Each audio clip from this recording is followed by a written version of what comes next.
Welcome back students. इस video में we will discuss about the basic properties of Green function.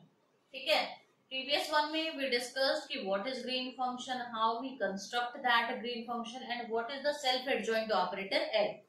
इस video में हम ग्रीन फंक्शन की क्या करेंगे, प्रॉपर्टीज डिस्कस करेंगे, जिसमें फर्स्ट प्रॉपर्टी है कि your Green function is symmetric. First property क्या है आपके पास? It is symmetric. सिमेट्रिक होने का मतलब क्या समझते हो आप?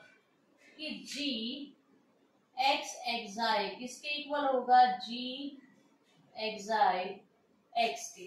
ये मतलब है किसका? सिमेट्रिक होने का। ठीक है, अब यहाँ पे देखो प्रूफ कैसे करेंगे इसको। सबसे पहले I am writing G x xi की वैल्यू मैं एक बार साइड में लिख रही हूँ, because that value we need more than 2 or 3 times. So gx comma xi will be,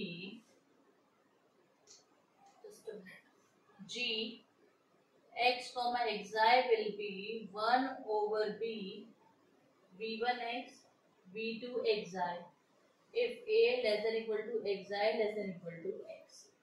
1 over में b v2x v1 xi when xi is less than x is less than xi and it is less than b. This is the green function value. Now it is symmetric. इन दोनों को same show करना है। g x xi की value तो यहाँ पे दे दी है आपको। Now I will find out the value of g xi x.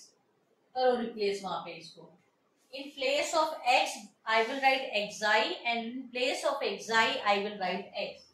तो 1 over में b v1 xi v2 x और कहां से कहां तक your value is a less than equal to x less than equal to xi, क्योंकि x और xi को मैं रिप्लेस कर रही हूँ, एक दूसरे के साथ इंटरचेंज कर रही हूँ। 1 ओवर में b v2 xi v1 x when x is less than equal to xi less than equal to b।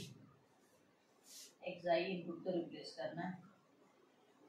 Now tell me one thing, a और b तो कांस्टेंट है, वो तो वेरी करते रहेंगे।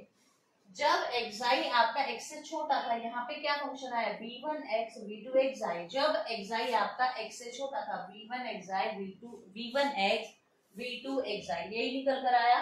Same this and this one. तो यहाँ से व्हाट वी कैन से कि clearly this is symmetric. Symmetric होने का मतलब क्या होता है? समटाइम्स हम जब क्वेश्चन को सॉल्व करेंगे इससे सॉल्व करना इजी होगा एंड समटाइम्स इससे सॉल्व करना इजी होगा। ठीक है, सेकेंड प्रॉपर्टी है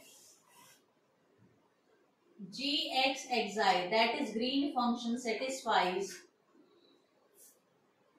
बाउंड्री कंडीशंस। बाउंड्री कंडीशन क्या थे during the construction of Green function? It was कि alpha 1 u at a plus alpha 2 u dash at a will be 0 and beta 1 u at b plus beta 2 u dash at b will be 0।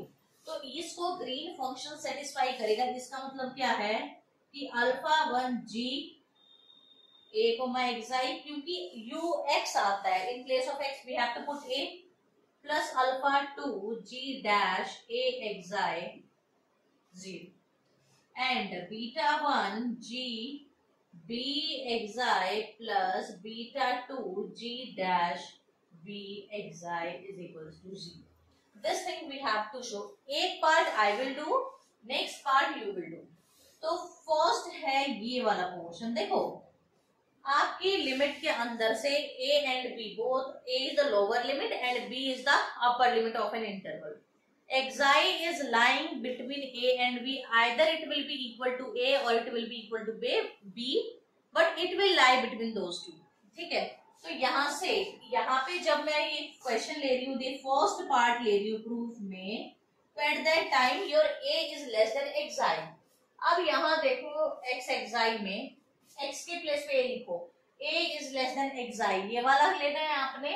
तो इस portion को उठाओ, इस portion को उठाकर alpha 1 over b g a xi g a यानी v2 at a v1 xi plus alpha two G dash, derivative हमेशा x के रिस्पेक्ट में इसका डेरिवेटिव निकालोगे किसी फंक्शन का, योर फंक्शन विल बी 1 में v two dash at a, derivative निकाल के a पुट करना है x को, v1 xi, this is your function. Now take 1 में v common and v1 xi is also common, so take this outside. v2 at a, v1 xi बाहर आ गया, alpha 1 plus v2 dash at a alpha 2, it will be equal to 0. Why I am saying, देखो v1 and v2 both are the solutions of what, this green function की construction में I told you we have taken two solutions v1 and v2. ठीक है, so v1 and v2 both are the solutions of this given equation. जो green function आप construct करते हो उसमें these conditions भी assume. वहीं पे एक इक्वेशन थी a1x, वहीं पे एक इक्वेशन क्या थी, देखो ये वाली जो वैल्यू है वो उस बाउंड्री कंडीशन को सेटिस्फाई करेगी. कौन सी बाउंड्री कंडीशन को, इस बाउंड्री कंडीशन को क्यों करेगी satisfy, because v1 and v2 both are solutions. तो v2 at a plus v2 dash at a it will be equal to 0, क्योंकि ये तो करेंगे, मुझे शो करना है ग्रीन फंक्शन के लिए, इनके लिए तो मैं लेके चलूंगी कि हाँ ये कर रहे हैं, because these are the solution. और सोल्यूशन कोई तभी बनता है जब उसकी हर एक कंडीशन को वो सेटिस्फाई कर रहा हो. तो यहाँ से क्लियरली ये चीज 0 आई, सिमिलरली ये वाली चीज भी क्या आ जाएगी 0. चेंज क्या आएगा, अब यहाँ पे b और xi है, b हमेशा किससे b और xi है, तो b आपका xi से छोटा होना चाहिए. इसका मतलब क्या है, कौन सा फंक्शन लोगे आप, ये वाला b xi से नहीं, xi b से छोटा होना चाहिए, because b is the upper limit. तो xi b से छोटा होना मतलब xi x से छोटा होगा, this will be the value. Clear है. तो सेकंड पार्ट में नहीं कर रही हूँ, जैसे हमने फर्स्ट पार्ट किया वैसे ही फर्स्ट टर्म लेके आप सेकंड पार्ट खुद कर सकते हो. थर्ड प्रॉपर्टी है green function is continuous at a, b.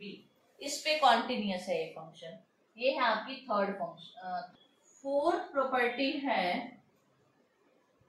Green function g x, xi as a function of x will satisfy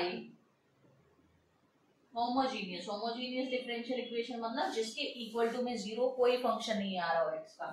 homogeneous differential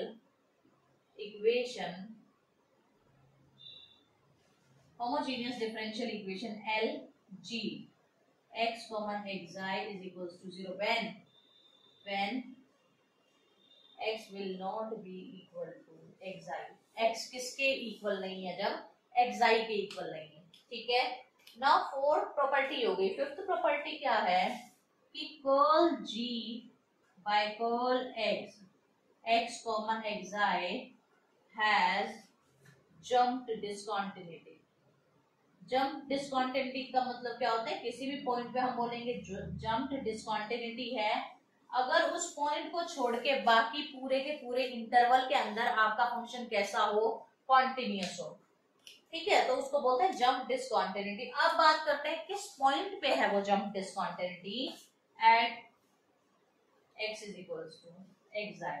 तो मैंने क्या किया, curl g by curl x निकाला जब x बड़ा है xi से, minus curl g by curl x निकाला जब x छोटा है xi से. निकालो x ग्रेटर देन xi है, तो इट विल बी 1 में b v1 dash x v2 xi and क्या है माइनस 1 में b x less then xi है, v2 dash x v1 xi.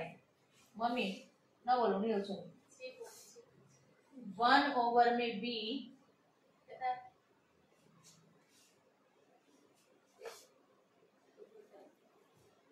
1 में b क्या आएगा अंदर, v1 dash v2 minus v2 dash v1. ये आपने क्या पढ़ा था, ये आपका क्या फंक्शन था, माइनस ये चीज किसके इक्वल थी,